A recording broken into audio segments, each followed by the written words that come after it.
ಆದಿಕಾಂಡ ಅಧ್ಯಾಯ 15ರಲ್ಲಿ ದೇವರು ಅಬ್ರಾಮನಿಗೆ ಸಂತತಿಯನ್ನು, ಆ ಸಂತತಿಗೆ ಕಾನಾನ್ ದೇಶವನ್ನು ವಾಗ್ದಾನ ಮಾಡಿದರ ಬಗ್ಗೆ ಕಲಿತೆವು.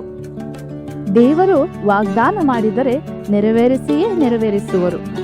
ನಮ್ಮ ಜೀವನದಲ್ಲಿ ದೇವರ ಚಿತ್ತ ಮಾತ್ರ ನೆರವೇರಲು ತಾಳ್ಮೆಯಿಂದ ಎದುರು ನೋಡುತ್ತಾ ಅಧ್ಯಾಯ 16 ಕಲಿಯೋಣ.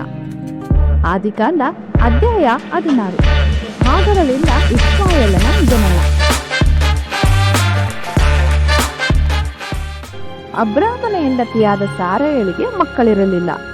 ಆಕೆಗೆ ಐಗುಪ್ತ ದೇಶದವಳಾದ ಹಾಗರಳೆಂಬ ದಾಸಿ ಇದ್ದಳು. ಹೀಗಿರಲಾಗಿ ಸಾರಾಯಳು ಅಬ್ರಾಮನಿಗೆ, ಯೆಹೋವನು ನನಗೆ ಮಕ್ಕಳನ್ನು ಕೊಡಲಿಲ್ಲವಷ್ಟೇ, ನೀನು ನನ್ನ ದಾಸಿಯ ಬಳಿಗೆ ಹೋಗಬೇಕು. ಒಂದು ವೇಳೆ ಅವಳ ಮೂಲಕ ನನಗೆ ಸಂತಾನವಾದೀತು ಎಂದು ಹೇಳಲು ಅಬ್ರಾಮನು ಆಕೆಯ ಮಾತಿಗೆ ಸಮ್ಮತಿಪಟ್ಟನು. ಅಬ್ರಾಮನು 10 ವರ್ಷ ಕಾನಾನ್ ದೇಶದಲ್ಲಿ ವಾಸಿಸಿದ ಮೇಲೆ ಅವನ ಹೆಂಡತಿಯಾದ ಸಾರಾಯಳು ಐಗುಪ್ತಳಾದ ಹಾಗರಳೆಂಬ ದಾಸಿಯನ್ನು ಕರೆದು ತನ್ನ ಗಂಡನಿಗೆ ಹೆಂಡತಿಯಾಗಿ ಒಪ್ಪಿಸಿದಳು. ಅವನು ಹಾಗರಳನ್ನು ಕೂಡಲು ಬಸುರಾದಳು.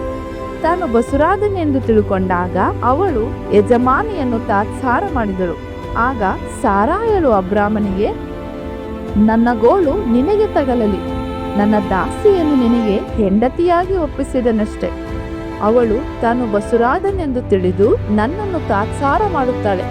ನಿನಗೂ ನನಗೂ ಯೆಹೋವನೇ ನ್ಯಾಯ ತೀರಿಸಲಿ ಎಂದು ಹೇಳಲು ಅಬ್ರಾಮನು, ನಿನ್ನ ದಾಸಿಯು ನಿನ್ನ ಕೈಯಲ್ಲೇ ಇದ್ದಾಳೆ, ಮನಸ್ಸು ಬಂದಂತೆ ಮಾಡುವಂದನು. ಆಗ ಸಾರಾಯಳು ಅವಳನ್ನು ಬಾಧಿಸಲು ಅವಳು ಓಡಿ ಹೋದಳು.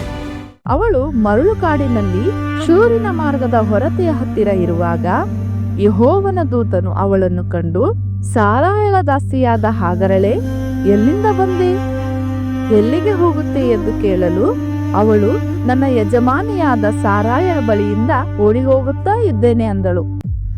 ಅದಕ್ಕೆ ಯೆಹೋವನ ದೂತನು, ನೀನು ಯಜಮಾನಿಯ ಬಳಿಗೆ ಹಿಂದಿರುಗಿ ಹೋಗಿ ಅವಳಿಗೆ ತಗ್ಗಿ ನಡೆದುಕೋ ಅಂದನು. ಅದಲ್ಲದೆ ಯೆಹೋವನ ದೂತನು ಅವಳಿಗೆ, ನಿನಗೆ ಬಹು ಸಂತಾನವಾಗ ಮಾಡುವೆನು, ಅದು ಲೆಕ್ಕಿಸಕೂಡದಷ್ಟು ಅಪರಿಮಿತವಾಗುವುದು ಎಂದು ಹೇಳಿದನು. ಮತ್ತು ಯೆಹೋವನ ದೂತನು ಅವಳಿಗೆ, ನೀನು ಬಸುರಾಗಿದ್ದೀಯಷ್ಟೆ, ನಿನಗೆ ಮಗನು ಹುಟ್ಟುವನು. ಯೆಹೋವನು ನಿನ್ನ ಕಷ್ಟದ ಕೂಗಿಗೆ ಕಿವಿಗೊಟ್ಟದ್ದರಿಂದ ಆ ಮಗನಿಗೆ ಇಷ್ಮಾಯೇಲ್ ಎಂದು ಹೆಸರಿಡಬೇಕು. ಅವನು ಕಾಡುಗತ್ತೆಯಂತೆ ಇರುವನು. ಅವನು ಎಲ್ಲರ ಮೇಲೆ ಕೈ ಎತ್ತುವನು, ಹಾಗೆಯೇ ಅವನ ಮೇಲೆ ಎಲ್ಲರೂ ಕೈ ಎತ್ತುವರು.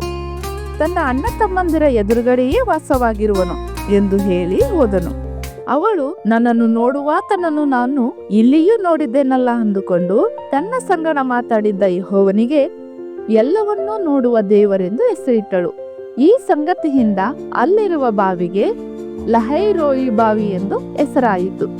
ಅದು ಕಾದೇಶಿಗೂ ಬೇರೇದಿಗೂ ನಡುವೆ ಅದೇ. ಹಾಗರಳು ಅಬ್ರಾಮನಿಂದ ಮಗನನ್ನು ಹೆತ್ತಳು.